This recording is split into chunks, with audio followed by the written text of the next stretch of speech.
Hi welcome to business nice YouTube channel. So last ನಾವು ಪಾರ್ಟಲ್ಲಿ ನೋಡಿರುವ ಹಾಗೆ ನಾವು ಡೊಮೇನ್ ಮತ್ತು ಹೋಸ್ಟಿಂಗ್ ಇಲ್ಲದೆ ಲೋಕಲ್ ಹೋಸ್ಟಲ್ಲಿ ನಾವು ವೆಬ್ಸೈಟನ್ನು ಸೆಟಪ್ ಮಾಡೋದು ಹೇಗೆ ಅಂತ ನಾವು ತಿಳ್ಕೊಂಡಿದ್ದೀವಿ. ಸೊ ಇದು ಅದರ ಮುಂದಿನ ಭಾಗ ಆಗಿರುತ್ತೆ. ಅಂದರೆ ವೆಬ್ಸೈಟನ್ನು ನಾವು ಹೇಗೆ ಬಿಲ್ಡ್ ಮಾಡ್ಬೋದು, ಯಾವ ಒಂದು ವೆಬ್ಸೈಟ್ ಬಿಲ್ಡರನ್ನು ಯೂಸ್ ಮಾಡಿಕೊಂಡು ನಾವು ವೆಬ್ಸೈಟನ್ನು ಮಾಡಬೇಕಾಗುತ್ತೆ, ಇದರ ಬಗ್ಗೆ ನಾವು ತಿಳ್ತಾ ಹೋಗೋಣ. ಹಾಗೂ ಅದರಲ್ಲಿ ಏನೆಲ್ಲ ಫಂಕ್ಷನಾಲಿಟಿ ಇದೆ, ಏನೆಲ್ಲ ಫೀಚರ್ಸ್ ಇದೆ ಅಂತ ನಾವು ಈ ವಿಡಿಯೋದಲ್ಲಿ ನಾವು ತಿಳ್ತಾ ಹೋಗೋಣ. ಸೊ ಲಾಸ್ಟ್ ವಿಡಿಯೋದಲ್ಲಿ ನಾವು ನೋಡಿರುವ ಹಾಗೆ ನಾವು ಲೋಕಲ್ ಹೋಸ್ಟಲ್ಲಿ ನಾವು ವೆಬ್ಸೈಟ್ ಅನ್ನು ಬಿಲ್ಡ್ ಮಾಡಕ್ಕೆ ನಾವು ನೋಡಿದ್ವಿ. ಸೊ ಅಲ್ಲಿಂದ ಇದು ಕಂಟಿನ್ಯೂ ಆಗುತ್ತೆ. ಓಕೆ, ಒಂದು ವೇಳೆ ನೀವು ಲಾಸ್ಟ್ ವಿಡಿಯೋ ನೋಡಿಲ್ಲ ಅಂದರೆ ಅದು ನೋಡಿಬಿಟ್ಟು ಈ ವಿಡಿಯೋ ನೀವು ನೋಡ್ಬೋದು. ಸೊ ನಿಮ್ಗೆ ಕರೆಕ್ಟಾಗಿ ಅರ್ಥ ಆಗುತ್ತೆ. ಸೊ ಮೊದಲನೇದಾಗಿ ಸ್ಟಾರ್ಟ್ ಮಾಡ್ತಿದ್ವಿ ಈಗ. ಸೊ ನಾವು ಮಾಡಿರೋದು ಲೋಕಲ್ ಹೋಸ್ಟಲ್ಲಿ. ಓಕೆ, ಲೋಕಲ್ ಹೋಸ್ಟಲ್ಲಿ ಮೈ ಡ್ರೀಮ್ ಅಂತ ಒಂದು ಡಾಟಾ ಬೇಸ್ ಕ್ರಿಯೇಟ್ ಮಾಡಿ ನಾವು ಮಾಡಿರೋದು. ಸೊ ನೀವೀಗ ಮೊದಲನೇದಾಗಿ ಹೀಗೆ ಮಾಡಿದರೆ ನಿಮಗೆ ಇದು ಲೋಡ್ ಆಗಲ್ಲ. ಓಕೆ, ಅದಕ್ಕೆ ಏನು ಮಾಡಬೇಕಂದ್ರೆ ನೀವು ಸರ್ಚಿಗೆ ಹೋಗಿ ಜ್ಯಾಂಪ್ ಅಂತ ಸರ್ಚ್ ಮಾಡಬೇಕು. ಓಕೆ, ಅಲ್ಲಿ ನಿಮಗೆ ಜ್ಯಾಂಪ್ ಇದು ಕಂಟ್ರೋಲ್ ಪ್ಯಾನಲ್ ಸಿಗುತ್ತೆ, ಅದನ್ನು ಓಪನ್ ಮಾಡಬೇಕು.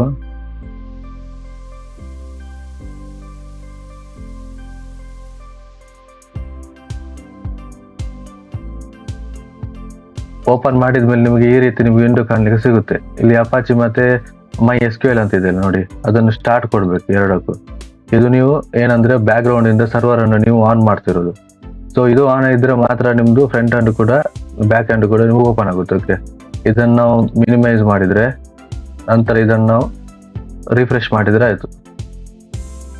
ಸೊ ನೀವು ಇಲ್ಲಿಗ ನೋಡ್ತಿರ್ಬೋದು ಈ ರೀತಿ ಓಪನ್ ಆಗಿದೆ. ಓಕೆ, ಸೊ ನೆಕ್ಸ್ಟ್ ಸ್ಟೆಪ್ ಏನಂದ್ರೆ ಇದರ ನಾವು ಬ್ಯಾಕ್ ಗ್ರೌಂಡ್ಗೆ ಹೋಗ್ಬಿಡೋಣ.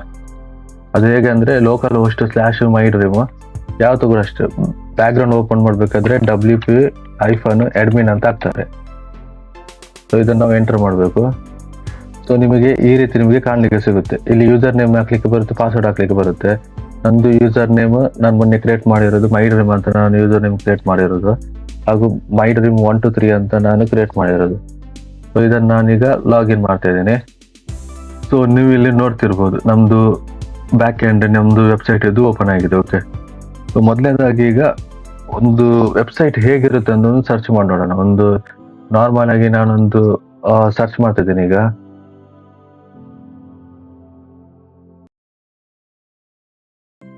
ಫೋಟೋಗ್ರಾಫರ್ಸ್ ಬಗ್ಗೆ ಒಂದು ಸರ್ಚ್ ಮಾಡೋಣ. ಇವ್ರದ್ದು ಯಾವ್ದು ವೆಬ್ಸೈಟ್ ಏನಾದ್ರು ಇದೆಯಾ ನೋಡೋಣ ಒಮ್ಮೆ.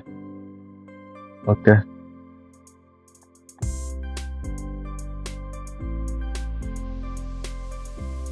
ಬ್ಯಾಕ್ ಗ್ರೌಂಡ್ ಅಲ್ಲಿ ಏನಾದ್ರು ನಾಯ್ಸ್ ಬಂದ್ರೆ ಇಗ್ನೋರ್ ಮಾಡಬೇಡಿ. ಇದೊಂದು ವೆಬ್ಸೈಟ್ ಇದೆ, ವೆಬ್ಸೈಟ್ ಒಂದು ನೋಡ್ಬಿಡೋಣ ಹೇಗಿದೆ ಅಂತ ಒಮ್ಮೆ.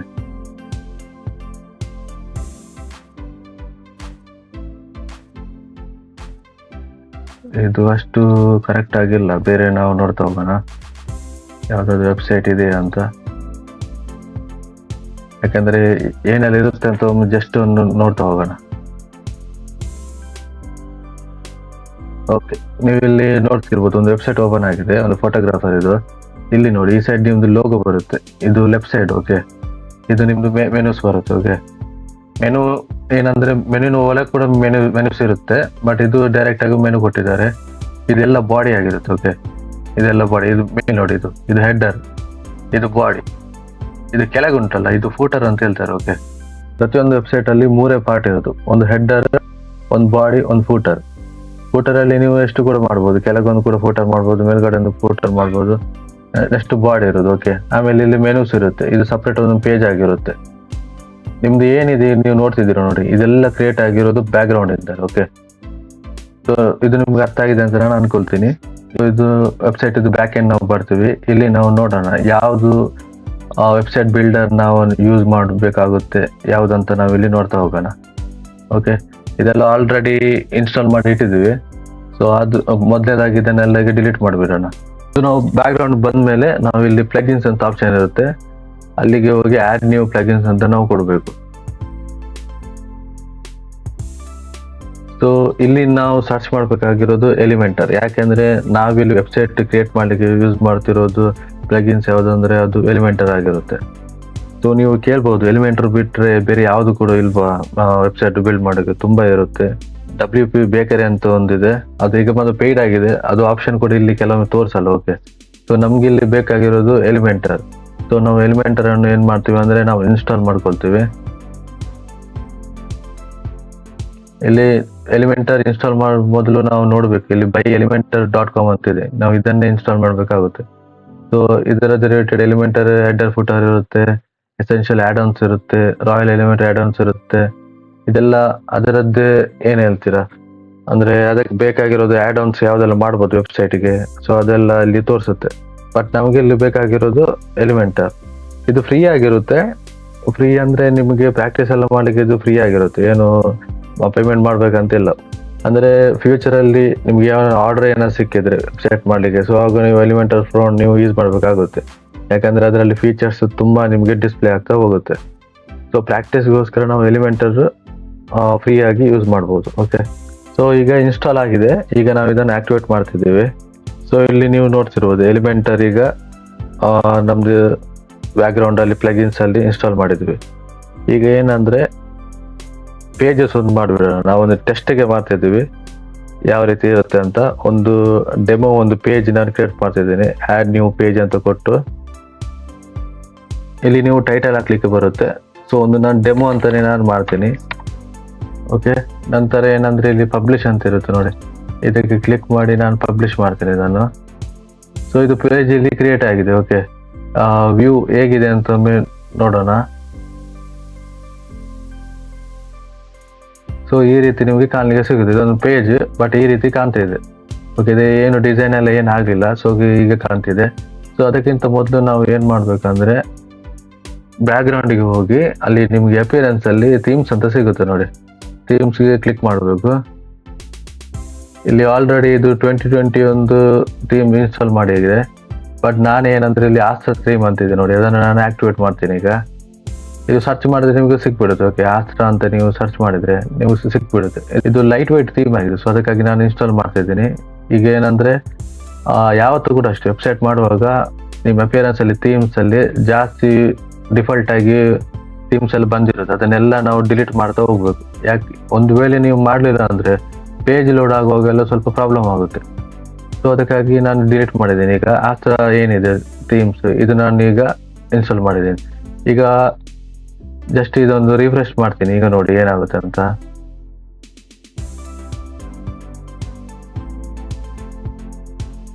ಇಲ್ಲಿ ನೋಡಿ ಅದೆಲ್ಲ ಹೊರಟೋಗೋಯ್ತು. ಓಕೆ, ಅಂದ್ರೆ ಇದು ಥೀಮ್ಸ್ಗೆ ನಾನು ಈಗ ಬೇರೆ ಹಾಕಿದ್ದೀನಿ. ಓಕೆ, ಈಗ ನಾವು ಏನಂದ್ರೆ ಆಲ್ರೆಡಿ ನಾವೀಗ ಪೇಜ್ ನಾವು ಕ್ರಿಯೇಟ್ ಮಾಡಿದ್ದೀನಿ ಕರೆಕ್ಟ್ ತಾನೆ. ಅಲ್ಲಿಗೆ ಪೇಜಸ್ಗೆ ನಾವು ಹೋಗೋಣ. ಓಕೆ, ಜಸ್ಟ್ ನಾವೀಗ ಒಂದು ಪೇಜ್ ನಾವು ಕ್ರಿಯೇಟ್ ಮಾಡಿದ್ವಿ. ಓಕೆ, ಅಲ್ಲಿ ಆಲ್ ಪೇಜಸ್ ಅಂತ ಹೋಗಿ ಇಲ್ಲಿ ಡೆಮೋ ಅಂತ ಇದೆ ನೋಡಿ, ಇದನ್ನ ಏನ್ ಮಾಡ್ಬೇಕಂದ್ರೆ ಎಡಿಟ್ ಮಾಡ್ಬೇಕು. ಓಕೆ, ಎಡಿಟ್ ಮಾಡುವಾಗ ನಮ್ಮ ಆಲ್ರೆಡಿ ಒಂದು ಪೇಜ್ ಇಲ್ಲಿ ಪಬ್ಲಿಷ್ ಆಗಿದೆ. ಸೊ ಇಲ್ಲಿ ಎಡಿಟ್ ಎಲಿಮೆಂಟರ್ ಅಂತ ಇದೆ ನೋಡಿ, ಇದಕ್ಕೆ ನಾವು ಕ್ಲಿಕ್ ಮಾಡಬೇಕು.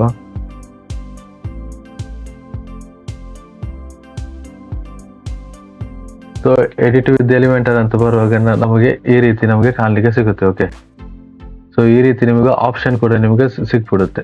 ಅಂದ್ರೆ ಮೇನ್ ಆಗಿರೋದು ವೆಬ್ಸೈಟ್ ಎಲ್ಲ ಇವತ್ತು ಯಾವ್ದೆಲ್ಲ ವೆಬ್ಸೈಟ್ ಅಲ್ಲಿ ನೀವು ನೋಡ್ತಿದ್ದೀರ ನೋಡಿ, ಆಲ್ಮೋಸ್ಟ್ ಆಗಿರೋದು ವರ್ಡ್ ಪ್ರೆಸ್ ಅಲ್ಲಿ ಆಗಿರೋದು, ಅದು ಕೂಡ ಎಲಿಮೆಂಟರ್ ಅನ್ನು ಇಟ್ಕೊಂಡು ಅವರ ವೆಬ್ಸೈಟ್ ಅನ್ನು ಕ್ರಿಯೇಟ್ ಮಾಡಿರೋದು. ಸೊ ನಿಮಗೆ ಈ ರೀತಿ ಗ್ರಿಡ್ಸ್ ಎಲ್ಲ ನಿಮಗೆ ಸಿಗ್ಲಿಕ್ಕೆ ಬರುತ್ತೆ. ಒಂದು ವೇಳೆ ಏನಂದ್ರೆ ಕೆಲವೊಮ್ಮೆ ಏನಾಗುತ್ತೆ ಅಂದ್ರೆ ಇದು ನಿಮಗೆ ಏನು ಆಪ್ಷನ್ ತೋರಿಸಿದೆ ನೋಡಿ, ಇದು ನಿಮಗೆ ತೋರಿಸಲ್ಲ. ಒಂದು ಫೈರ್ ಬಾಕ್ಸ್ ಅಂತ ತೋರಿಸುತ್ತೆ, ಇಲ್ಲದ ಗ್ರಿಡ್ ಅಂತ ತೋರಿಸುತ್ತೆ. ಅದು ಆಪ್ಷನ್ ಎಲ್ಲಿರುತ್ತೆ ಅಂದ್ರೆ ಜಸ್ಟ್ ಒಂದು ನೋಡ್ತಾ ಹೋಗಿ. ಈಗ ಇಲ್ಲಿಗ ನಾನು ಆಲ್ರೆಡಿ ಈಗ ಹೇಳಿರುವ ಹಾಗೆ ಈ ಗ್ರಿಡ್ ನಿಮ್ಗೆ ಏನು ತೋರಿಸಿದೆ ನೋಡಿ, ಕೆಲವೊಮ್ಮೆ ಏನಾಗುತ್ತೆ ಅಂದ್ರೆ ಫೈರ್ ಬಾಕ್ಸ್ ಮತ್ತೆ ಗ್ರಿಡ್ ಅಂತ ಎರಡು ಬಾಕ್ಸ್ ನಿಮ್ಗೆ ತೋರಿಸ್ತಾ ಹೋಗುತ್ತೆ. ಸೊ ಅಂತ ಟೈಮಲ್ಲಿ ನಾವು ಏನ್ ಸೆಟ್ಟಿಂಗ್ ಮಾಡ್ಬೇಕಂತ ನಾನು ಹೇಳ್ತಿರೋದು ಈಗ. ಸೊ ಏನಂದ್ರೆ ಬ್ಯಾಕ್ಗ್ರೌಂಡಿಗೆ ಹೋಗಿ ಅಲ್ಲಿ ಎಲಿಮೆಂಟರ್ ಅಂತ ನಿಮ್ಗೆ ಆಪ್ಷನ್ ಸಿಗುತ್ತೆ. ಅಲ್ಲಿ ಸೆಟ್ಟಿಂಗ್ ಅಲ್ಲಿ ಫೀಚರ್ಸ್ ಅಂತ ಇರುತ್ತೆ ನೋಡಿ, ಇದು ಕ್ಲಿಕ್ ಮಾಡಿದ್ರೆ ಇಲ್ಲಿ ನೋಡಿ, ಇಲ್ಲಿ ಡಿಫಾಲ್ಟ್ ಅಂತ ಏನಾದ್ರೂ ನೀವು ಕೊಟ್ರೆ ಈಗ ಇದು ಆಕ್ಟಿವೇಟ್ ಆಗುತ್ತೆ. ಓಕೆ, ಇದು ನಾರ್ಮಲ್ ಆಗಿ ಈಗ ಇರುತ್ತೆ. ಓಕೆನಾ, ಅಂತ ನೆಕ್ಸ್ಟ್ ನೀವು ಇಲ್ಲಿ ಕೆಳಗೆ ಬರುವಾಗ ನಿಮ್ಗೆ ಫೈರ್ ಬಾಕ್ಸ್ ಅಂತ ಇಲ್ಲಿ ಸಿಗುತ್ತೆ ನೋಡಿ. ಈ ಗ್ರಿಡ್ ಅನ್ನು ನಾನು ಡಿಫಾಲ್ಟ್ ಮಾಡಿದ್ದೀನಿ. ನೆಕ್ಸ್ಟ್ ಇಲ್ಲಿ ಫೈರ್ ಬಾಕ್ಸ್ ಅಲ್ಲಿ ಕೂಡ ನಾನು ಡಿಫಾಲ್ಟ್ ಮಾಡ್ತೀನಿ. ಓಕೆ, ಆಮೇಲೆ ನಾನು ಇಲ್ಲಿ ಸೇವ್ ಚೇಂಜಸ್ ಅಂತ ನಾನು ಕೊಡ್ತೇನೆ. ಈಗ ನೋಡಿ ಬ್ಯಾಕ್ ಗ್ರೌಂಡ್ ಅಲ್ಲಿ ಹೇಗೆ ವರ್ಕ್ ಆಗುತ್ತೆ ಅಂತ ನಾನು ಜಸ್ಟ್ ತೋರಿಸ್ತಾ ಇದ್ದೀನಿ.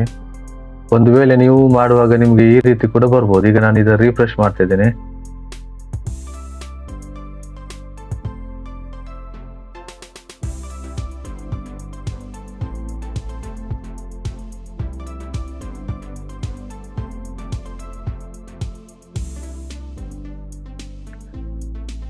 ರಿಫ್ರೆಶ್ ಮಾಡುವಾಗ ಇಲ್ಲಿ ನೀವು ಕ್ಲಿಕ್ ಮಾಡುವಾಗ ನೋಡಿ ಏನಾಯ್ತಂತ, ಫೈರ್ ಬಾಕ್ಸ್ ಅಂತ ಬರುತ್ತೆ, ಗ್ರಿಡ್ ಅಂತ ಬರುತ್ತೆ. ಸೊ ನಿಮ್ಗೆ ಇದು ಕಾಣ್ಲಿಕ್ಕೆ ಸಿಗ್ಬೋದು ಮೊದಲು. ಸೊ ಈ ರೀತಿ ನಿಮ್ಗೆ ಏನಾದ್ರೂ ಕಾಣ್ಲಿಕ್ಕೆ ಸಿಕ್ಕಿದ್ರೆ ನೀವು ಏನ್ ಮಾಡ್ಬೇಕಂದ್ರೆ ಎಲಿಮೆಂಟರ್ ಅಲ್ಲಿ ಸೆಟ್ಟಿಂಗ್ ಬಂದು ಫೀಚರ್ಸ್ ಅಂತ ಆಪ್ಷನ್ ಇದೆ ನೋಡಿ, ಅಲ್ಲಿ ಗ್ರಿಡ್ ಕಂಟೈನರ್ ಅಂತ ಇರುತ್ತೆ ನೋಡಿ, ಅದನ್ನು ನಾವು ಇನ್ಆಕ್ಟಿವ್ ಮಾಡಬೇಕು. ಓಕೆ, ನೆಕ್ಸ್ಟ್ ಇಲ್ಲಿ ಕೆಳಗೆ ಬಂದು ಇಲ್ಲಿ ಫೈರ್ ಬಾಕ್ಸ್ ಅಂತ ನೀವು ಕಾಣ್ಲಿಕ್ಕೆ ಸಿಗುತ್ತೆ ಒಂದು ಆಪ್ಷನ್, ಫೈರ್ ಬಾಕ್ಸ್ ಕಂಟೈನರ್ ಅಂತ. ಇದನ್ನು ಕೂಡ ನಾವು ಇನ್ಆಕ್ಟಿವ್ ಮಾಡಿದ್ರೆ ಇಲ್ಲಿ ಸೇವ್ ಚೇಂಜಸ್ ಅಂತ ಕೊಡಬೇಕು. ಸೊ ನಾರ್ಮಲ್ ಆಗಿ ಇದು ಬರುತ್ತೆ, ಒಂದು ನಿಮ್ ಕನ್ಫ್ಯೂಷನ್ ಆಗ್ಬಾರ್ದಂತ ನಾನು ಇದು ಕೂಡ ಹೇಳ್ತಿರೋದು. ಇದು ಚಿಕ್ಕ ಚಿಕ್ಕ ಮ್ಯಾಟ್ರು, ಬಟ್ ಎಫೆಕ್ಟ್ ಬೀಳುತ್ತೆ, ಅದಕ್ಕಾಗಿ ನಾನು ಇದು ಹೇಳ್ತಿರೋದು. ಸೊ ಇದು ಆದ್ಮೇಲೆ ಇಲ್ಲಿ ಬಂದು ನೀವು ರಿಫ್ರೆಶ್ ಅಂತ ಕೊಟ್ರೆ, ಈಗ ನೋಡಿ ನಾನು ಇದು ಮಾಡುವಾಗ ಇದೇ ಬರ್ತಿದೆ, ಯಾಕಂದ್ರೆ ನಾನು ಇದು ರಿಫ್ರೆಶ್ ಮಾಡಿಲ್ಲ. ಈಗ ನೋಡಿ ನಾನು ರಿಫ್ರೆಶ್ ಮಾಡ್ತಿದ್ದೇನೆ ಈಗ.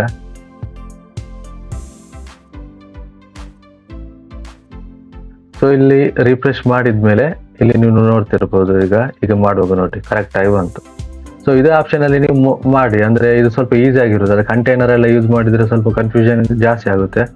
ಸೊ ಅದಕ್ಕಾಗಿ ಈ ರೀತಿ ಕೂಡ ಮಾಡ್ಬೋದು. ಈಗ ಏನಂದ್ರೆ ನಾವು ನೋಡ್ತಾ ಹೋಗೋಣ ಇದರಲ್ಲಿ ಎಲಿಮೆಂಟರ್ ಅಲ್ಲಿ ಯಾವ್ದೆಲ್ಲ ಆಪ್ಷನ್ ಇದೆ ಅಂತ.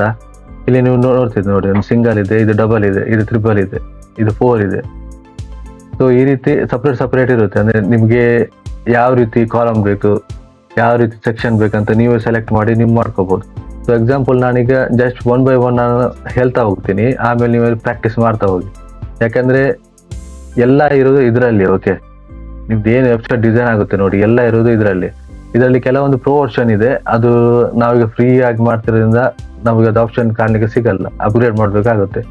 ಸೊ ನಮಗೆ ಪ್ರಾಕ್ಟೀಸ್ ಮಾಡ್ಲಿಕ್ಕೆ ಇದು ಫ್ರೀ ಆಗಿರೋದು ಸಾಕಾಗುತ್ತೆ. ಓಕೆ, ನಾನು ಮೊದಲು ಒಂದು ಸೆಕ್ಷನ್ ತಗೊಳ್ತಿದ್ದೇನೆ. ಇಲ್ಲಿ ಸೆಕ್ಷನ್ ತಗೊಂಡ್ಮೇಲೆ ಇಲ್ಲಿ ಪ್ಲಸ್ ಐಕಾನ್ ಅಂತ ಇದೆ ನೋಡಿ, ಇದನ್ನು ನಾವು ಕ್ಲಿಕ್ ಮಾಡಿದ್ರೆ ಇಲ್ಲಿ ನಿಮ್ಗೆ ಓಪನ್ ಆಗುತ್ತೆ ಬೇಸಿಕ್ಸ್ ಯಾವುದು, ಇನ್ನರ್ ಸೆಕ್ಷನ್, ಹೆಡ್ಡಿಂಗ್ ಅಂತ. ನಾವು ಜಸ್ಟ್ ಒಂದು ನೋಡಿ ಹೆಡ್ಡಿಂಗ್ ನಾನು ಹಾಕ್ತಾ ಇದ್ದೀನಿ ನೋಡಿ. ಈಗ ಹೆಡ್ಡಿಂಗ್ ಹಾಕಿ ನಾನು ಬರಿತಾ ಇದ್ದೀನಿ, ಬಿಸ್ನೆಸ್ ಮೈಸ್ ಅಂತ ನಾನು ಬರಿತಾ ಇದ್ದೀನಿ ನೋಡಿ. ಅದು ಅದೇ ರೀತಿ ಇಲ್ಲಿ ಕೂಡ ಅಪ್ಲೈ ಆಗುತ್ತೆ. ಓಕೆ, ನೆಕ್ಸ್ಟ್ ಏನಂದ್ರೆ ಇಲ್ಲಿ ಸ್ಟೈಲ್ ಅಂತ ಇದೆ ನೋಡಿ, ಸ್ಟೈಲ್ ಅಂತ ಇಲ್ಲಿ ಲೆಫ್ಟ್ ಅಲೈನ್ಮೆಂಟ್ ಅಂತ ಇರುತ್ತೆ, ಲೆಫ್ಟ್ ಸೆಂಟ್ರಲ್ ಜಸ್ಟಿಫೈಡ್ ಅಂತ ಇರುತ್ತೆ. ನಾವು ಸೆಂಟ್ರಲ್ ಮಾಡಿಕೊಂಡು ಇಲ್ಲಿ ಟೆಸ್ಟ್ ಕಲರ್ ಅಂತ ಇದೆ ನೋಡಿ, ನೀವು ಏನ್ ಬೇಕಾದ್ರೂ ಚೇಂಜ್ ಮಾಡ್ಬೋದು. ಪರ್ಪಲ್ ಆಗ್ಬೋದಾ ನೋಡಿ, ಚೇಂಜ್ ಆಯ್ತು, ರೆಡ್ ಆಯ್ತು, ಗ್ರೀನ್ ಆಯ್ತು ನೋಡಿ, ಇದೆಲ್ಲ ಚೇಂಜಸ್ ಆಗುತ್ತೆ. ಇಲ್ಲಿ ನಿಮಗೆ ಕೋಡ್ ಬರುತ್ತೆ, ನಿಮ್ಗೆ ಯಾವ್ದು ಬೇಕು ನೋಡಿ, ನಿಮ್ಗೆ ಫಾಂಟ್ ಕೋಡ್ ಇರ್ಬೋದು, ಕಲರ್ ಕೋಡ್ ಇರ್ಬೋದು, ಇದು ನಾವು ಇಲ್ಲಿಂದ ತೆಗಿಬಹುದು. ನೆಕ್ಸ್ಟ್ ಇದು ಟೈಪೋಗ್ರಫಿ ಅಂತ ಬರುತ್ತೆ. ಇಲ್ಲಿ ಫ್ಯಾಮಿಲಿ ಇದು ಏನಂದ್ರೆ ಫಾಂಟ್ ಏನಿದೆ ನೋಡಿ, ಇನ್ಬಿಲ್ಡ್ ಆಗಿ ಎಲ್ಲ ಇರುತ್ತೆ. ಸೊ ನಾನೀಗ ಒಂದು ಫಾಂಟ್ ಅಂತ ತಗೊಳ್ತಿದ್ದೀನಿ, ಪಾಪಿನ್ಸ್ ಅಂತ ನಾನು ತಗೊಳ್ತಿದ್ದೀನಿ ನೋಡಿ, ಚೇಂಜ್ ಆಯ್ತು. ಬೇರೆ ಬೇಕಾದ್ರೆ ಫಾಂಟ್ ಬೇಕಾದ್ರೆ ನೀವು ಇದು ತಗೊಳ್ಬೋದು ನೋಡಿ, ಇದು ಚೇಂಜ್ ಆಗ್ತಾ ಹೋಗುತ್ತೆ. ನೀವು ಇದನ್ನು ಏನಂದ್ರೆ ಕರೆಕ್ಟ್ ಆಗಿ ಗೋ ಥ್ರೂ ಮಾಡ್ಬೇಕು. ಇದು ಮಾಡಿದ್ರೆ ನಿಮಗೆ ಗೊತ್ತಾಗುತ್ತೆ ಏನೇನೆಲ್ಲ ಇದೆ ಆಪ್ಷನ್ ಇದೆ ಅಂತ. ಎಷ್ಟು ಸೈಜ್ ಕೂಡ ಅಷ್ಟೇ ನೋಡಿ, ನಾನೀಗ ಇನ್ಕ್ರೀಸ್ ಮಾಡುವಾಗ ನೋಡಿ, ಈಗ ಆಟೋಮೆಟಿಕ್ ಆಗಿ ಜಾಸ್ತಿ ಆಯ್ತು. ಎಷ್ಟಿದು ವೆಯ್ಟ್ ಅಂದ್ರೆ ಫಾಂಟ್ ಇದು ಎಷ್ಟು ಸೆಮಿ ಬೋಲ್ಡ್ ಬೇಕಾ, ಮೀಡಿಯಂ ಬೇಕಾ, ನಾರ್ಮಲ್ ಬೇಕಾ, ಲೈಟ್ ಬೇಕಾ ಅಂತ ನೀವು ಮಾಡ್ಕೋಬಹುದು. ಎಕ್ಸ್ಟ್ರಾ ಬೋಲ್ಡ್ ಬೇಕಾದ್ರೆ ನೋಡಿ, ಈಗ ಎಕ್ಸ್ಟ್ರಾ ಬೋಲ್ಡ್ ಆಯ್ತು ಇದು. ಇಲ್ಲ ನಮ್ಗೆ ಸರಿ ಬೋಲ್ಡ್ ಸಾಕಂದ್ರೆ ಬೋಲ್ಡ್ ಆಗುತ್ತೆ. ಈ ರೀತಿ ಆಪ್ಷನ್ ವರ್ಕ್ ಆಗುತ್ತೆ. ಎಷ್ಟಿದು ಟ್ರಾನ್ಸ್ಫರ್ ನೋಡಿ, ಅಪ್ಪರ್ ಕೇಸ್ ಅಂತ ಇದೆ ನೋಡಿ, ಎಲ್ಲ ಅಪ್ಪರ್ ಕೇಸ್ ಆಯ್ತು. ಲೋವರ್ ಕೇಸ್ ಆದ್ರೆ ಲೋವರ್ ಕೇಸ್ ಆಗುತ್ತೆ, ಕ್ಯಾಪಿಟಲೈಸ್ ಅಂದ್ರೆ ಕ್ಯಾಪಿಟಲೈಸ್ ಆಗುತ್ತೆ, ನಾರ್ಮಲ್ ಅಂದ್ರೆ ನಾರ್ಮಲ್ ಆಗುತ್ತೆ. ಓಕೆ, ಈ ರೀತಿ ಇರುತ್ತೆ. ಸ್ಟೈಲ್ ಕೂಡ ಅಷ್ಟೇ, ನಾರ್ಮಲ್, ಇಟಾಲಿಕಾ, ಅಬಿಕ್ಯೂ ಅಂತ ಬರುತ್ತೆ, ಇದು ಕೂಡ ಹಾಗೇನೆ. ಓಕೆ, ಇದು ನಾನು ನಾರ್ಮಲ್ ಆಗ್ತಾ ಇದ್ದೀನಿ. ಈಗ ಡೆಕೋರೇಷನ್ ಕೂಡ ಅಷ್ಟೇ, ಅಂಡರ್ಲೈನ್ ಮಾಡ್ಬೇಕಾ, ಓವರ್ಲೈನ್ ಮಾಡ್ಬೇಕಾ, ಬಿಟ್ವೀನ್ ದಿ ಲೈನ್ ಬೇಕಾ, ಅದು ಕೂಡ ಆಗುತ್ತೆ. ಲೈನ್ ಥ್ರೂ ಕೂಡ ಮಾಡ್ಬೋದು. ಸೊ ಇದು ಲೈನ್ ಸ್ಪೇಸ್ ಆಗುತ್ತೆ, ಲೈನ್ ಹೈಟ್ ನೋಡಿ, ಈಗ ಎಷ್ಟು ಲೈನ್ ಹೈಟ್ ಬೇಕಂತ ನೀವು ಇಲ್ಲಿ ಕೂಡ ಅಡ್ಜಸ್ಟ್ಮೆಂಟ್ ನೀವು ಮಾಡ್ಕೋಬಹುದು. ಲೈನ್ ಸ್ಪೇಸಿಂಗ್ ಕೂಡ ಇದೆ ನೋಡಿ, ಈ ರೀತಿ ಕೂಡ ಆಪ್ಷನ್ ನಿಮ್ಗೆ ಸಿಗುತ್ತೆ. ಓಕೆ, ಈಗ ನೆಕ್ಸ್ಟ್ ಆಪ್ಷನ್ ನಾವು ನೋಡ್ತಾ ಇಲ್ಲಿ ಅಡ್ವಾನ್ಸ್ ಅಂತ ಇದೆ ನೋಡಿ. ಇಲ್ಲಿ ಇದು ಮಾರ್ಜಿನ್ ಮತ್ತೆ ಪ್ಯಾಡಿಂಗ್. ಮಾರ್ಜಿನ್ ಮತ್ತೆ ಪ್ಯಾಡಿಂಗ್ ಏನಂದ್ರೆ, ಮಾರ್ಜಿನ್ ಅಂದ್ರೆ ಏನಿದೆ ಸೆಕ್ಷನ್ ನೋಡಿ, ಇದರ ಹೊರಗಡೆ. ಓಕೆ, ಪ್ಯಾಡಿಂಗ್ ಅಂದ್ರೆ ಇದರ ಒಳಗಡೆ ಅಡ್ಜಸ್ಟ್ಮೆಂಟ್ ಮಾಡ್ಲಿಕ್ಕೆ ಬರುತ್ತೆ. ಇದು ನಾವು ನೋಡ್ತಾ ಹೋಗೋಣ ಆಮೇಲೆ ಏನಂತ. ಇದೆಲ್ಲ CSS ಸೈಡ್ ಎಲ್ಲ ಆಮೇಲೆ ನೀವು ಆಟೋಮೆಟಿಕ್ ಆಗಿ ನಿಮ್ಗೆ ಬಂದ್ಬಿಡುತ್ತೆ. ಅಂದ್ರೆ ಏನ್ ನಾವು ಕ್ಲಾಸಿಗೆ ಮಾಡ್ತಾ ಇದೀವಿ ನೋಡಿ, ಇದೆಲ್ಲ ಅಲ್ಲಿ ಕವರ್ ಆಗುತ್ತೆ. ಓಕೆ, ಈಗ ಇಲ್ಲಿ ನೆಕ್ಸ್ಟ್ ಆಪ್ಷನ್ ನೋಡೋಣ. ಈಗ ಸೊ ಇದು ಇನ್ನರ್ ಸೆಕ್ಷನ್ ಅಂತ ಇದೆ ನೋಡಿ. ಈಗ ನಾನೊಂದು ತಗೊಳ್ತೀನಿ, ಈಗ ಇದೊಂದು ಸೆಕ್ಷನ್ ಆಯ್ತಾ. ಇಲ್ಲಿ ಇನ್ನರ್ ಸೆಕ್ಷನ್ ಅಂತ ಇದೆ ನೋಡಿ, ಇದನ್ನ ನಾನು ಇಲ್ಲಿ ಮಾಡ್ತೇನೆ ನೋಡಿ. ಈಗ ಇಲ್ಲಿ ಏನಾದ್ರು ಸೆಕ್ಷನ್ ಒಳಗೆ ಒಂದು ಸೆಕ್ಷನ್ ಬಂತು. ಓಕೆ, ಇಲ್ಲಿ ನೀವು ಕ್ಲಿಕ್ ಮಾಡಿ ನಾನೊಂದು ಹೆಡ್ಡಿಂಗ್ ತಗೊಳ್ತೀನಿ ಇದ್ರ ಒಳಗೆ. ಆಮೇಲೆ ಏನಂದ್ರೆ ಒಂದು ಟೆಕ್ಸ್ಟ್ ಎಡಿಟರ್ ಅಂತ ಕೂಡ ತಗೊಳ್ತೀನಿ. ಓಕೆ ನೋಡಿ, ಆಮೇಲೆ ಕೆಳಗೆ ಇಲ್ಲಿ ಬಟನ್ಸ್ ಅಂತಿದೆ ನೋಡಿ, ಇದನ್ನು ಕೂಡ ನಾನು ಇಲ್ಲಿ ತಗೊಳ್ತೀನಿ. ಸೊ ಇಲ್ಲಿ ನೀವು ಏನ್ ಬೇಕಾದ್ರೂ ನೀವು ಚೇಂಜ್ ಮಾಡ್ಬೋದು. ಓಕೆ, ಏನಾದ್ರೂ ಒಂದು ಈಗ ನಾನು ಬರಿತಿದ್ದೀನಿ ನೋಡಿ, ಈಗ ಮೈ ಡ್ರೀಮ್ ಅಂತ ನಾನು ಬರಿತಿದ್ದೀನಿ, ಅದು ಬಂತು ಟೆಸ್ಟ್. ಇದು ನೀವು ಬೇಕಿದ್ರೆ ನೀವು ಚೇಂಜ್ ಮಾಡ್ಬೋದು ಇಲ್ಲಿ.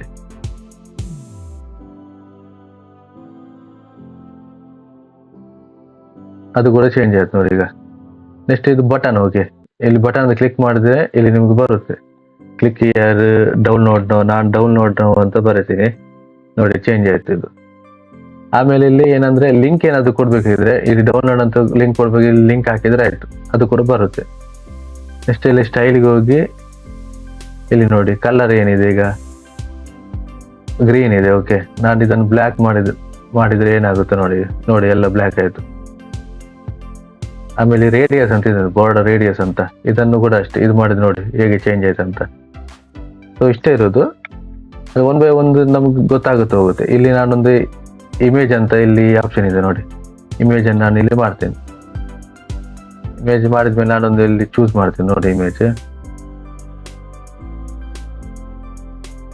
ಈ ಇಮೇಜ್ ಅನ್ನು ನಾನು ಚೂಸ್ ಮಾಡ್ತಿದ್ದೀನಿ ಈಗ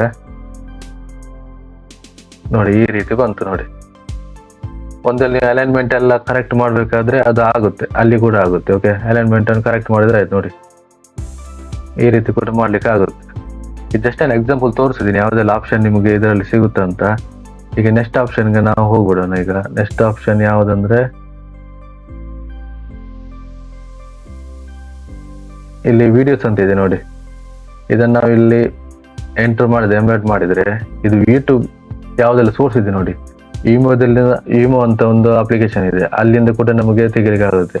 ಡೈಲಿ ಮೋಷನ್ ಇರುತ್ತೆ, ವಿಡಿಯೋ ಪೆಸ್ಟ್ ಇರುತ್ತೆ, ಸೆಲ್ಫ್ ಹೋಸ್ಟೆಡ್ ಇರುತ್ತೆ, ಅಂದ್ರೆ ನಾವೇ ಮಾಡಿರೋದು. ಯೂಟ್ಯೂಬ್ ಅಂದ್ರೆ ಸ್ವಲ್ಪ ಬೆಸ್ಟ್ ಆಗಿರೋದು, ಯಾಕಂದ್ರೆ ಎಂಬೆಡ್ ಎಲ್ಲ ಇಲ್ಲಿ ಡೈರೆಕ್ಟ್ ಆಗಿ ನೀವು ಮಾಡ್ಕೋಬಹುದು, ಜಾಸ್ತಿ ಪೇಜ್ಗೆ ಲೋಡ್ ಎಲ್ಲ ಬೀಳಲ್ಲ. ಈ ಸೆಲ್ಫ್ ಹೋಸ್ಟೆಡ್ ಎಲ್ಲ ಮಾಡಿದ್ರೆ ಏನಾಗುತ್ತೆ ಅಂತ ಲೋಡ್ ಬೀಳುತ್ತೆ. ಓಕೆ, ಸೊ ಅದಕ್ಕಾಗಿ ಯೂಟ್ಯೂಬ್ ವಿಡಿಯೋಸ್ ಎಲ್ಲ ಏನಾದ್ರು ಇದ್ರೆ ಡೈರೆಕ್ಟ್ ಆಗಿ ನಿಮಗೆ ಇಲ್ಲಿ ಎಂಬೆಡ್ ಮಾಡ್ಲಿಕ್ಕೆ ಆಗುತ್ತೆ. ನೆಕ್ಸ್ಟ್ ಆಪ್ಷನ್ ಇಲ್ಲಿ ತೋರಿಸ್ತಾ ಇದ್ದೀನಿ, ಇದು ಬಟನ್ ಆಲ್ರೆಡಿ ನಾನು ಈಗ ಹೇಳಿದೆ. ಡಿವೈಡರ್ ಕೂಡ ಅಷ್ಟೇ, ಡಿವೈಡರ್ ಕೂಡ ನಾವು ಅಲ್ಲಿಗೆ ಅಡ್ಜಸ್ಟ್ಮೆಂಟ್ ಮಾಡ್ಕೋಬಹುದು ನೋಡಿ, ಈ ರೀತಿ ಮಾಡಿದ್ರೆ ಆಯ್ತು. ಇಲ್ಲಿ ಡಿವೈಡರ್ ನಿಮಗೆ ಗೊತ್ತಾಗುತ್ತೆ, ಇಲ್ಲಿ ಆಪ್ಷನ್ ಸಿಗುತ್ತೆ ನೋಡಿ, dotted, double, dash, curved, ಸ್ಲ್ಯಾಶಸ್, pattern ಇರುತ್ತೆ ನೋಡಿ ಇಲ್ಲಿ. ನೆಕ್ಸ್ಟ್ ಇದು ಟ್ರೈಬಲ್ ಅಂತ ಆಪ್ಷನ್ ಇರುತ್ತೆ, ಜಿಗ್ಜಾಗ್ ಅಂತ ಇರುತ್ತೆ, ಇದೆಲ್ಲ ಆಪ್ಷನ್ ಡಿವೈಡರ್ ಅಲ್ಲಿ ಕೂಡ ಬರುತ್ತೆ. ನೆಕ್ಸ್ಟ್ ಇದು ಸ್ಪೇಸರ್, ಅಂದ್ರೆ ಯಾವುದೇ ಒಂದು ಇದ್ರೆ ಈಗ ನಾನು ಸೆಕ್ಷನ್ ಈಗ ಮಾಡ್ತಿದ್ರೆ ಇದು ಸ್ಪೇಸ್ ಕೊಡ್ಬೇಕಾದ್ರೆ ಅದು ಕೂಡ ಯೂಸ್ ಮಾಡ್ತಾರೆ ಸ್ಪೇಸರ್ ಅನ್ನು. ಓಕೆ, ನೆಕ್ಸ್ಟ್ ಇದು ಗೂಗಲ್ ಮ್ಯಾಪ್ ಅಂತ ಇದೆ ನೋಡಿ, ಗೂಗಲ್ ಮ್ಯಾಪ್ ಅನ್ನು ನಾನು ಡೈರೆಕ್ಟ್ ತೆಗೆದು ಇಲ್ಲಿ ನಾನು ಹಾಕಿದ್ರೆ ಇಲ್ಲಿ ನಿಮಗೆ ಲೊಕೇಶನ್ ಆಗ್ಲಿಕ್ಕೆ ಬರುತ್ತೆ, ನೀವು ಎಲ್ಲಿಂದ ಇದೆಲ್ಲ ನೀವು ಹಾಕ್ಲಿಕ್ಕೆ ಬರುತ್ತೆ. Next zoom in zoom out ಮಾಡ್ಬೋದು. ನೆಕ್ಸ್ಟ್ ಹೈಟ್ ಪ್ರಕಾರ ನಿಮಗೆ ಎಷ್ಟು ಬೇಕು ನೋಡಿ ಅಷ್ಟು ಮಾಡಿದ್ರೆ ಕೂಡ ಅಡ್ಜಸ್ಟ್ಮೆಂಟ್ ಆಗುತ್ತೆ. ನೆಕ್ಸ್ಟ್ ಇದು ಐಕಾನ್ಸ್ ಅಂತ ಬರುತ್ತೆ, ಐಕಾನ್ಸ್ ಅಲ್ಲಿ ನೋಡಿ ಈಗ ನಿಮಗೆ ಇಲ್ಲಿ ಐಕಾನ್ಸ್ ಲೈಬ್ರರಿ ಅಂತ ಸಿಗುತ್ತೆ, ಯಾವ್ದು ಬೇಕು ನೋಡಿ ಅದನ್ನು ಸೆಲೆಕ್ಟ್ ಮಾಡಿ ನಾವು ಮಾಡ್ಕೋಬಹುದು. ಈಗ ನಾನು ಟ್ರ್ಯಾಶ್ ಇದು ಅಂತ ತಗೊಳ್ತಿದ್ದೀನಿ ನೋಡಿ, ಟ್ರ್ಯಾಶ್ ಇದು ಬಂತು ನೋಡಿ. ಟ್ಯಾಕ್ಡ್ ಅಂದ್ರೆ ಈ ರೀತಿ ಬರುತ್ತೆ, ಫ್ರೇಮ್ಡ್ ಅಂದ್ರೆ ಈ ರೀತಿ ಬರುತ್ತೆ. ಓಕೆ, ಸರ್ಕಲ್ ಬೇಕಾದ್ರೆ ಸರ್ಕಲ್, ಸ್ಕ್ವೇರ್ ಬೇಕಾದ್ರೆ ಸ್ಕ್ವೇರ್, ಈ ರೀತಿ ಕೂಡ ಆಪ್ಷನ್ ನಿಮಗೆ ಕಾಣ್ಲಿಕ್ಕೆ ಸಿಗುತ್ತೆ ಇದರಲ್ಲಿ. ನೆಕ್ಸ್ಟ್ ಇದೆಲ್ಲ ಪ್ರೋ ವರ್ಷನ್ ಆಗಿರುತ್ತೆ, ಪೋಸ್ಟ್ ಇರ್ಬೋದು, ಪೋರ್ಟ್ಫೋಲಿಯೋ ಇರ್ಬೋದು, ಮೆನು ಇರ್ಬೋದು, ಫಾರ್ಮ್ ಇರ್ಬೋದು, ಲೂಪ್ ಗ್ರಿಡ್ ಇರ್ಬೋದು, ಕ್ಯಾರಸಲ್, ಪ್ರೈಸ್ ಲಿಸ್ಟ್, ಇದೆಲ್ಲ ಪ್ರೋ ವರ್ಷನ್ ಅಲ್ಲಿ ಬರುತ್ತೆ. ಓಕೆ, ನೆಕ್ಸ್ಟ್ ಕೆಳಗೆ ಜನರಲ್ ಅಲ್ಲಿ ಕೂಡ ಅಷ್ಟೇ ಇಮೇಜ್ ಬಾಕ್ಸ್ ಅಂತ ನಿಮಗೆ ಕಾಣ್ಲಿಕ್ಕೆ ಇಲ್ಲಿ ಸಿಗುತ್ತೆ. ಒಂದು ವೇಳೆ ನಿಮಗೆ ಇದು ಬೇಕಿಲ್ಲ ಅಂದ್ರೆ ಡೈರೆಕ್ಟ್ ರೈಟ್ ಕ್ಲಿಕ್ ಮಾಡಿ ಇದನ್ನು ಡಿಲೀಟ್ ಕೂಡ ಮಾಡ್ಬೋದು. ಓಕೆ, ಒಂದು ವೇಳೆ ಇದನ್ನು ನೀವು ಡುಪ್ಲಿಕೇಟ್ ಮಾಡ್ಬೇಕಂದ್ರೆ ಇಲ್ಲಿ ಡುಪ್ಲಿಕೇಟ್ ಆಪ್ಷನ್ ಅಂತ ಇರುತ್ತೆ ನೋಡಿ, ಇದನ್ನು ಕ್ಲಿಕ್ ಮಾಡಿದ್ರೆ ಆಯ್ತು, ಅದು ಡುಪ್ಲಿಕೇಟ್ ಆಗಿಬಿಡುತ್ತೆ ನೋಡಿ, ಬಂತು ಈಗ ನೋಡಿ ಡುಪ್ಲಿಕೇಟ್ ಆಯ್ತು. ಸೊ ಆಪ್ಷನ್ ಅಂದ್ರೆ ಇದೆ, ರೈಟ್ ಕ್ಲಿಕ್ ಕೊಟ್ರೆ ನಿಮಗೆ ಯಾವ್ದು ಇಲ್ಲಿ ಸಿಗುತ್ತೆ ನೋಡಿ, ಇದು ನೀವು ಡಿಲೀಟ್ ಕೂಡ ಮಾಡ್ಬೋದು, ಆಡ್ ಕೂಡ ಹೋಗ್ತಾ ಬರ್ಬೋದು. ನೆಕ್ಸ್ಟ್ ಇದು ಐಕಾನ್ ಬಾಕ್ಸ್ ಕೂಡ ಸೇಮ್ ವರ್ಕ್ ಆಗುತ್ತೆ. ಇಮೇಜ್ ಕೆರಸಲ್ ಅಂದ್ರೆ ಈಗ ಜಸ್ಟ್ ನೋಡಿ ನಾನು ತೋರಿಸಿದ್ದೀನಿ ಇಮೇಜ್ ಕೆರಸಲ್ ಹೇಗೆ ವರ್ಕ್ ಆಗುತ್ತೆ ಅಂತ. ಇಲ್ಲಿ ಬಂದು ಇಲ್ಲಿ ಮಾಡಿದ್ರೆ ಆಯ್ತು. ಇಲ್ಲಿ ನಿಮಗೆ ಫೋಟೋಸ್ ಎಲ್ಲ ಹಾಕ್ಲಿಕ್ಕೆ ಬರುತ್ತೆ. ಸೆಲೆಕ್ಟ್ ಇಮೇಜಸ್ ಹಾಕಿದ್ರೆ ಅದು 1 by 1 ಸ್ಕ್ರೋಲ್ ಆಗ್ತಾ ಹೋಗುತ್ತೆ. ಆ ರೀತಿ ಕೂಡ ಇದು ಕೆಲಸ ಮಾಡುತ್ತೆ. ನೆಕ್ಸ್ಟ್ ಇದು ಐಕಾನ್ ಲಿಸ್ಟ್ ಅಂತ ಇದೆ, ಬೇಸಿಕ್ ಗ್ಯಾಲರಿ ಇದೆ, ಕೌಂಟರ್ ಇದೆ. ಕೌಂಟರ್ ನೋಡಿ ಈ ರೀತಿ ವರ್ಕ್ ಆಗುತ್ತೆ. ನಿಮ್ದು ಇಲ್ಲಿ ಎಂಡಿಂಗ್ ನಂಬರ್ ಎಷ್ಟು ಬೇಕಾದ್ರೆ ನೀವು ಹಾಕೋಬಹುದು. ಅಷ್ಟಕ್ಕೆ ಬಂದು 87ಗೆ ಹಾಕಿದ್ದೀನಿ, 87ಗೆ ಸ್ಟಾಪ್ ಆಗುತ್ತೆ. ಸೊ ಈ ರೀತಿ ವರ್ಕ್ ಆಗುತ್ತೆ. ಓಕೆ, ಕೌಂಟರ್ ಕೂಡ. ನೆಕ್ಸ್ಟ್ ಇದು ಪ್ರೋಗ್ರೆಸ್ ಬಾರ್ ಅಂತಿದೆ ನೋಡಿ, ಇದನ್ನು ಕೂಡ ಅಷ್ಟೇ ಡ್ರಾಪ್ ಮಾಡಿದ್ರೆ ಆಯ್ತು. ಎಷ್ಟು ಬೇಕು, 50%ಗ 65%ಗ ಇದು ಕೂಡ ನಿಮ್ಗೆ ಮಾಡ್ಲಿಕ್ಕೆ ಆಗುತ್ತೆ. ಇದೆಲ್ಲ ಇರೋದು ನಿಮ್ ಕ್ರಿಯೇಟಿವಿಟಿ ಮೇಲೆ. ನೀವು ಹೇಗೆ ಬೇಕಾದ್ರೂ ವೆಬ್ಸೈಟ್ ಅನ್ನು ಕ್ರಿಯೇಟ್ ಮಾಡ್ಬೋದು. ಅದ್ರಿಂದ ಎಲ್ಲ ನಿಮ್ದು ಕ್ರಿಯೇಟಿವಿಟಿ ಆಗಿರುತ್ತೆ. ಟೆಸ್ಟಿಮೋನಿಯಲ್ ಕೂಡ ಅಷ್ಟೇ. ರಿವ್ಯೂಸ್ ಎಲ್ಲ ಇದು ಮಾಡ್ಬೇಕಾದ್ರೆ ಇಲ್ಲಿ ಕೂಡ ಬರುತ್ತೆ, ಹೆಸರು ಹಾಕಿ ಅವ್ರದ್ದು ಏನು ರಿವ್ಯೂಸ್ ಮಾಡಿದ್ದಾರೆ ಅದು ಕೂಡ ನೀವು ಮಾಡ್ಬೋದು. ಇದು ಕ್ಯಾರಸಲ್ ಅಲ್ಲಿ ಕೂಡ ಮಾಡ್ಲಿಕ್ಕೆ ಆಗುತ್ತೆ. ಇಲ್ಲಿ ಟ್ಯಾಬ್ಸ್ ಅಂತ ಇದೆ, ಅಕ್ರಾಡಿಂಗ್ಸ್ ಇದೆ, ಟಾಂಗಲ್ ಇದೆ, ಸೋಷಿಯಲ್ ಐಕಾನ್ಸ್ ಇದೆ. ಸೋಷಿಯಲ್ ಐಕಾನ್ಸ್ ನಾನು ಇಲ್ಲಿ ಮಾಡಿ ನೋಡಿ, ಸೋಷಿಯಲ್ ಐಕಾನ್ಸ್ ಎಲ್ಲ ಬಂತು. ಇಲ್ಲಿ ನಿಮ್ಗೆ ಯಾವ್ದು ಬೇಕು ನೋಡಿ ಅದನ್ನು ನೀವು ಲಿಂಕ್ ಹಾಕಿದ್ರೆ ಆಯ್ತು. ಅಲ್ಲಿ ನಿಮ್ಗೆ ಸೋಷಿಯಲ್ ಐಕಾನ್ಸ್ ನಿಮ್ಗೆ ತೋರಿಸ್ಲಿಕ್ಕೆ ಸಿಗುತ್ತೆ. ಅಲರ್ಟ್ ಇದೆ, ಸೌಂಡ್ ಕ್ಲೌಡ್ ಇದೆ, ಶಾರ್ಟ್ ಕೋಡ್ ಇದೆ, HTML ಕೋಡ್ ಅಂತ ಬರುತ್ತೆ. HTML ಕೋಡ್ ಏನಂದ್ರೆ ಈಗ ಫಾರ್ಮ್ ಅಲ್ಲಿ ನೀವು ಕ್ರಿಯೇಟ್ ಮಾಡ್ತೀರಾ. ಈ ವೆಬ್ಸೈಟ್ ಮಾಡುವಾಗ ಕಾಂಟ್ಯಾಕ್ಟ್ ಫಾರ್ಮ್ ಅಂತೂ ಎಲ್ಲರೂ ಕ್ರಿಯೇಟ್ ಮಾಡ್ತಾರೆ. ಸೊ ಅಲ್ಲಿ ಇದೊಂದು ಕೋಡ್ ಸಿಗುತ್ತೆ. ಕೋಡ್ ಬಂದು ಇಲ್ಲಿ HTML ಕೋಡ್ ಅಲ್ಲಿ ಹಾಕಿದ್ರೆ ಸಾಕು, ಅದು ಫಾರ್ಮ್ ಇಲ್ಲಿ ನಿಮಗೆ ಫೆಚ್ ಆಗುತ್ತೆ. ಸೊ ಡೈರೆಕ್ಟ್ ಆಗಿ ನಿಮಗೆ ಕೋಡಿಂಗ್ ನಾಲೆಜ್ ಅವಶ್ಯಕತೆನೇ ಇರೋದಿಲ್ಲ, ಡೈರೆಕ್ಟ್ ಇಲ್ಲಿಂದಾನೇ ಆಗುತ್ತೆ. ಮೆನು ಆಂಕರ್ ಇದೆ, ಸೈಡ್ ಬಾರ್ ಇದೆ, ಇದೆಲ್ಲ ಆಪ್ಷನ್. ಓಕೆ, ಇದು ಕೆಲವೊಂದು ಏನಂದ್ರೆ ಅಪ್ಗ್ರೇಡ್ ಮಾಡ್ಲಿಕ್ಕೆ ಬರಬೇಕು. ಅಂದ್ರೆ ಎಲ್ಲ ಆಪ್ಷನ್ ನಿಮ್ಗೆ ಸಿಗಲ್ಲ. ಅಂದ್ರೆ ನಿಮ್ದು ಪ್ರೋ ಫೀಚರ್ಸ್ ಇದ್ರೆ ನಿಮ್ಗೆ ಕಾಣ್ಲಿಕ್ಕೆ ಸಿಗುತ್ತೆ. ಅದು ನೆಕ್ಸ್ಟ್ ವಿಡಿಯೋದಲ್ಲಿ ನಾನು ಪ್ರೋ ವರ್ಷನ್ ಅನ್ನು ಯೂಸ್ ಮಾಡಿ ನಿಮ್ಗೆ ತೋರಿಸ್ತೀನಿ ಯಾವ್ದೆಲ್ಲ ಆಪ್ಷನ್ ಇನ್ನೂ ಇದ್ರಲ್ಲಿ ನಿಮ್ಗೆ ಸಿಗುತ್ತೆ, ಹೇಗೆ ನಿಮ್ದು ಎಲಿಮೆಂಟರಿ ಇಟ್ಕೊಂಡು ನೀವು ಯಾವ ರೀತಿಯನ್ನು ವೆಬ್ಸೈಟ್ ಅನ್ನು ಡಿಸೈನ್ ಮಾಡ್ಬೋದು. ಸೊ ಇದೇ ಆಗಿರುತ್ತೆ. ಓಕೆ, ವೆಬ್ಸೈಟ್ ಎಲ್ಲ ಕ್ರಿಯೇಟ್ ಆಗಿರೋದು ಇದರಿಂದಾನೆ. ಸೊ ಏನಂದ್ರೆ ನೀವು ಪ್ರಾಕ್ಟೀಸ್ ಮಾಡ್ಲಿಕ್ಕೆ ಲೋಕಲ್ ಹೋಸ್ಟ್ ಇದೆ, ಫ್ರೀ ಆಗಿ ಎಲಿಮೆಂಟರಿ ನಿಮ್ಗೆ ಸಿಗುತ್ತೆ, ಪ್ರಾಕ್ಟೀಸ್ ನೀವು ಮಾಡ್ಕೋಬಹುದು. ಸೊ ಇವತ್ತಿನ ವಿಡಿಯೋದಲ್ಲಿ ನಾನು ಹೇಳಿರೋದು ನಿಮ್ಗೆ ಅರ್ಥ ಆಗಿದೆ ಅಂತ ನಾನು ಅನ್ಕೊಳ್ತೀನಿ. ಇದೇ ರೀತಿಯ ಡಿಜಿಟಲ್ ಮಾರ್ಕೆಟಿಂಗ್ ರಿಲೇಟೆಡ್ ನಿಮಗೆ ಕಂಟೆಂಟ್ ಕನ್ನಡದಲ್ಲಿ ಕಲಿಯುವ ಆಸೆ ಇದ್ರೆ ಬಿಸ್ನೆಸ್ ಮೈಸ್ ಯೂಟ್ಯೂಬ್ ಚಾನಲ್ ಅನ್ನು ಲೈಕ್ ಮಾಡಿ, ಶೇರ್ ಮಾಡಿ, ಸಬ್ಸ್ಕ್ರೈಬ್ ಮಾಡಿ. Thank you.